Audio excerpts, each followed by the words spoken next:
Amelia Earhart का अनसुलझा रहस्य, एक हवाई यात्रा जो कभी खत्म नहीं हुई। ये कहानी है एक ऐसी महिला की जिसने आसमान को अपना घर बना लिया था।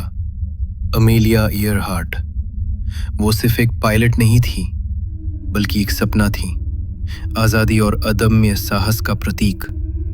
लेकिन उनकी आखिरी उड़ान एक ऐसा रहस्य बन गई जो आज भी दुनिया को हैरान करता है। 2 जुलाई 1947 की सुबह थी। प्रशांत महासागर के ऊपर अमेलिया ईयरहार्ट और उनके नेविगेटर फ्रेड नॉनन अपने लॉकहीड इलेक्ट्रा टेस ई विमान में सवार थे।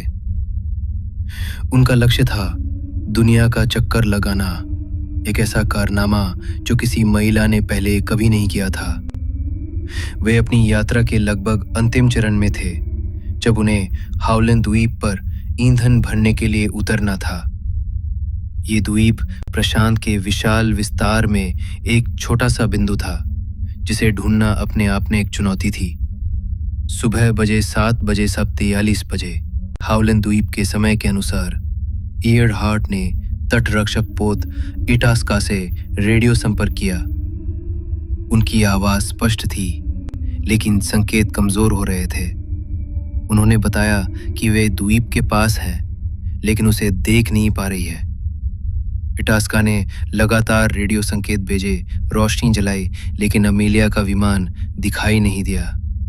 अंतिम संदेश सुबह 8:43 बजे आया। अमेलिया ने घबराई हुई आवाज में कहा, हम 157 347 लाइन पर हैं। हम आपसे 100 मील दूर हैं। इसके बाद सन्नाटा छा गया। अमेलिया ईयरहार्ट और उनका विमान विशाल प्रशांत महासागर में कहीं गायब हो गए। उनकी गुमशुदगी ने दुनिया को सदमे में डाल दिया।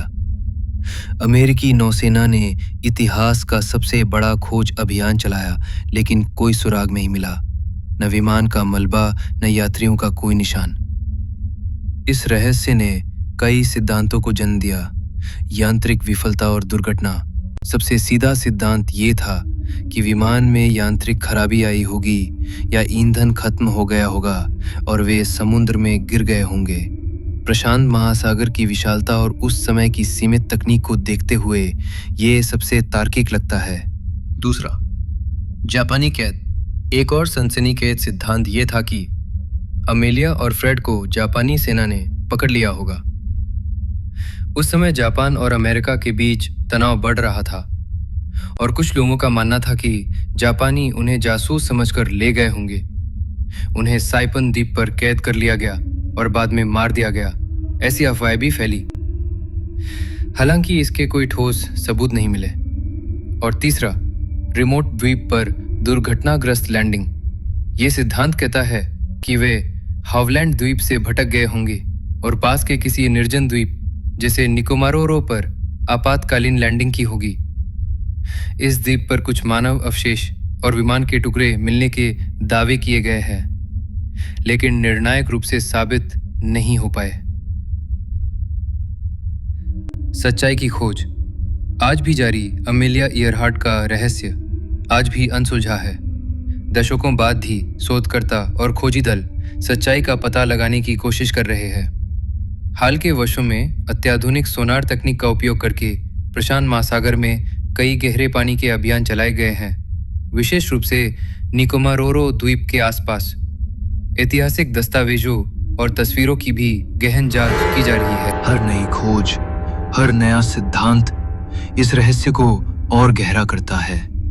क्या अमेलिया ईयरहार्ट और फ्रेड नूनन कभी मिल पाएंगे, या उनकी कहानी हमेशा के लिए आसमान के अनसुलझे रहस्यों में से एक बनकर रहेगी? उनकी अंतिम उड़ान सिर्फ एक हवाई यात्रा नहीं थी, बल्कि एक ऐसी पहेली थी जिसका जवाब शायद कभी न मिले। और यही बात इस कहानी को और भी खौफनाक और अविस्मरणीय बनाती है।